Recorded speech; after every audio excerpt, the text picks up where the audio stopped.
When a pet dies, something strange happens. The world keeps moving, but the person who loved that animal feels completely stuck. To some people, it's just a dog or just a cat. But to the human who lost them, it was routine, comfort, identity, and unconditional presence. Gone overnight.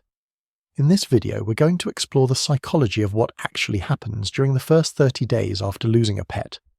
Not in a dramatic way, not in a motivational way, but in the quiet, uncomfortable, very real way people experience it.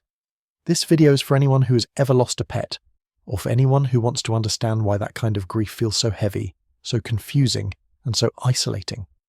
Most people don't realize this, but psychologically speaking, pet loss activates the same grief centers as losing a close human relationship. In some cases, it hurts even more. Why? Because pets provide non-conditional attachment. They don't argue with you. They don't judge your worst days. They don't leave when you're emotionally messy. From a psychological perspective, pets often function as emotional regulators, attachment anchors, stress buffers, companionship substitutes, daily structure providers. When they die, the brain doesn't just grieve the animal, it grieves routine, safety, identity, emotional stability. This is why the first month feels so disorienting. What people feel, the first few days after a pet dies don't always look like crying. They look like numbness. People often say, "I feel weird for not feeling anything. I keep expecting them to walk in. It doesn't feel real yet." Psychologically, this is acute shock response. The brain temporarily shuts down emotional processing to protect itself from overload. Common behaviors in days 1 to 3. Automatically checking food bowls, listening for footsteps, calling the pet's name without realizing, avoiding rooms where the pet used to sleep, sleeping more or not sleeping at all. This is not denial. It's the nervous system buying time. Around the end of the first week, the shock wears off and guilt moves in. People begin mentally replaying everything. Did I miss signs? Could I have done more? Should I have noticed earlier? Did they know I loved them? This is called counterfactual thinking. The brain tries to regain control by rewriting the past. Even when the loss was unavoidable, the mind searches for fault, because blaming yourself feels less terrifying than accepting randomness. This is also when crying becomes more frequent. Not loud crying, quiet, sudden crying, in the car, in the shower, at night. Week 2 is when many people say, "This is worse than week 1. Why? Because support fades. Friends stop checking in. The world assumes you're okay now. But the pet's absence becomes louder.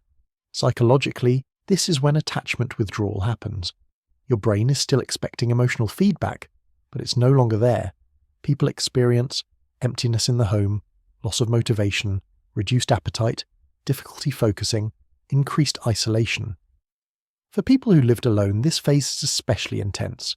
The silence feels unnatural. By week 3, the grief shifts again. This phase is less about sadness and more about identity loss. People unconsciously ask, "Who am I without them?" Daily habits vanish. Morning walks, feeding routines, bedtime rituals. Without realizing it, people grieve the version of themselves that existed with their pet. This is why some people feel lost, restless, or emotionally disconnected during this phase. The brain is reorganizing identity. By the 4th week, many people think they should be over it. They're not. But something does change. The pain becomes less sharp, more dull, more background. Psychologically, this is called integration, not closure. Closure is a myth. Healthy grief doesn't end, it becomes quieter. People can function again, laugh without guilt, work without breaking down, remember without collapsing, but triggers still exist. A photo, a sound, a memory, and that's normal. One of the hardest parts of pet loss is how often it's minimized. You can always get another one. It was just an animal. Psychologically, this invalidation creates disenfranchised grief, grief that isn't socially acknowledged. And when grief isn't validated, it lasts longer. People suppress it, hide it, downplay it, which actually deepens emotional distress. There's no correct timeline. Getting another pet is not replacing. Avoiding grief is not healing. The healthiest sign is this question: am I looking to love again or to escape pain?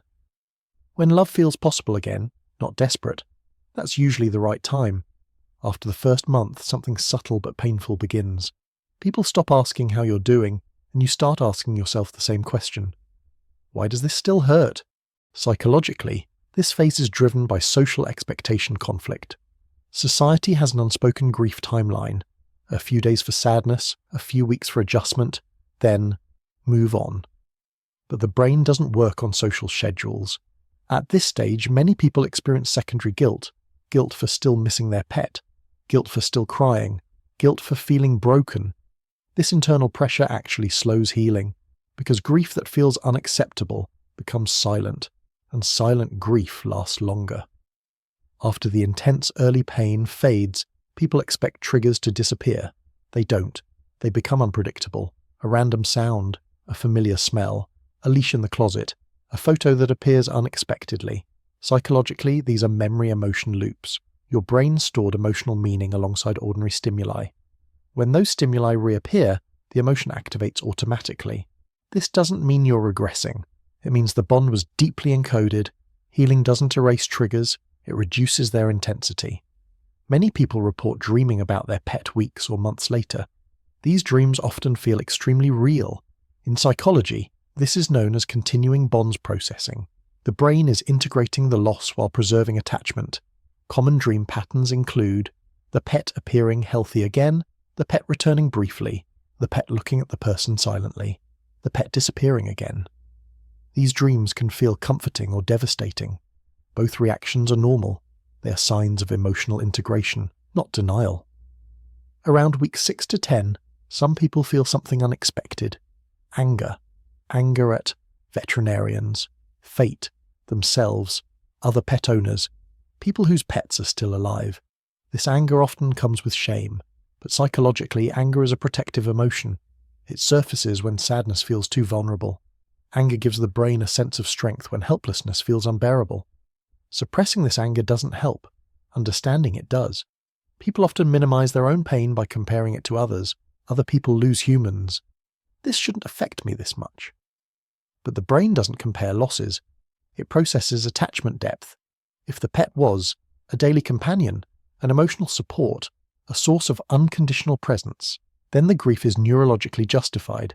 Comparison invalidates the experience and creates emotional suppression.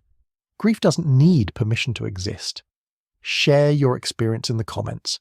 And if you found this video helpful, don't forget to like, subscribe, and turn on notifications for more psychology-based content.